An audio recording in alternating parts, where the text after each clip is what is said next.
अरे अब कुछ मत पूछ विमला, लाख जतन करने के बाद भी महीने के आखिर तक हाथों में चमन्नी भी नहीं बच पाती। कभी अपने लिए कोई छोटी सी भी चीज लेनी हो तो 10 बार सोचना पड़ता है। तू सही कहती है, आमदनी तो बढ़ती नहीं, लेकिन दूसरी तरफ महंगाई दिन ब दिन बढ़ती ही जा रही है। राशन वाले का बिल, दूध वाले का उधार। अरे तुम औरतें बस इसी तरह जिंदगी भर रोती रहोगी। खुद के पैरों पे खड़े होने की सोचो, तब तुम्हें पैसों के लिए किसी का मुंह नहीं देखना पड़ेगा। अरे तू इतनी बड़ी बड़ी बातें कर रही है, तू ही बता दे हम क्या करें। हम औरतें चाहे तो कोई छोटा मोटा व्यापार कर सकती हैं, जैसे कि साड़ी बेचने का।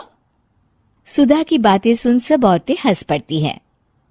ना भाई ना, मेरे पति को ये सब पसंद नहीं है, वो तो मुझे मार डालेंगे। दूसरी औरतें भी विमला की बात से सहमति जताती है और साड़ी का व्यापार करने से मना कर देती हैं। अगले दिन सुधा अपनी सास से ये बात कहती है। बस अब यही काम रह गया था, सारा दिन यही सब सोचती रहती हो। अरे बढ़िया आई साड़ी बेचने वाली। तभी वहां सुधा का पति विवेक आता है। अपनी माँ की बात काटते हुए कहता है, अरे माँ, सुधा ठीक ही तो कह रही है। अगर ये साड़ियों का व्यापार करना चाहती है तो इसमें क्या गलत है। मुझे तो सुधा की बात पसंद आई।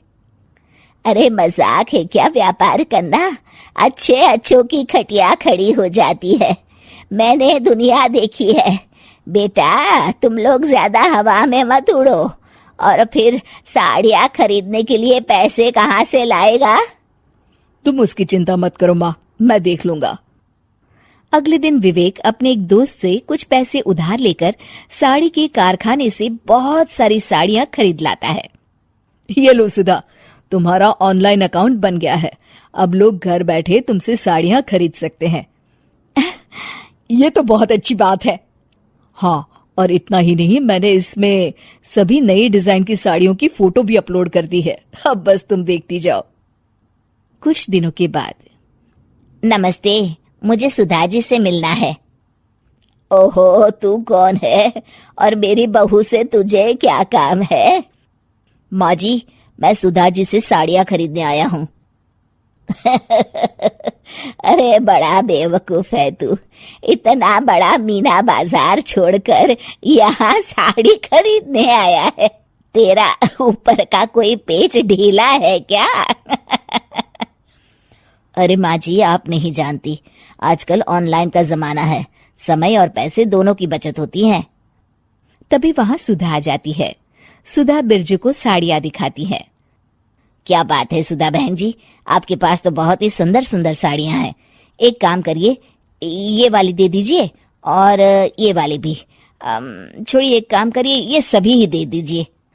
सुधा की सास हैरान रह जाती है। अरे इतनी साड़ी का तू करेगा क्या? अरे माँ जी, मेरी बीवी पहनेगी। अरे कितनी बीवियां है तेरी? माँ जी, आप भी ना, बीवी तो एक ही है। पहले तो मैं 2-4 साड़ियाँ लेने आया था, लेकिन अब पूरी 20 साड़ियाँ ले जा रहा हूँ। ये लीजिए सुधा बहन जी, आपके पैसे। चलता हूँ। धीरे धीरे सुधा के द्वारा घर में खोली गई छोटी सी दुकान चल पड़ती है और देखते ही देखते सुधा के घर ग्राहकों की लाइन लग जाती है। पैसों की आमदनी देख सुधा की सास की आंखें फटी की फटी रह जाती है। जा बहू, अब तू थोड़ा आराम कर ले, इन लोगों को मैं साड़ियाँ दिखा देती हूँ। माँ जी आप? अरे हाँ हाँ, अब जा भी। इस तरह सुधा की सास भी उसके कारोबार में हाथ बटाने लगती है। देखो सुधा, तुम्हारा व्यापार तो चल पड़ा। पिछले कुछ महीनों में इतनी कमाई हुई है कि तुम्हें यकीन नहीं होगा। सच? हाँ, और तुम्हें पता है माँ, दोस्त से लिया हुआ उधार भी चुकता करके अच्छे खासे पैसों की बचत भी हो गई है। सुधा की सास अपनी बहू और बेटी की कामयाबी पर बड़ा खुश होती है। बहू की तरक्की देख के मैं बहुत खुश हूँ बेटा।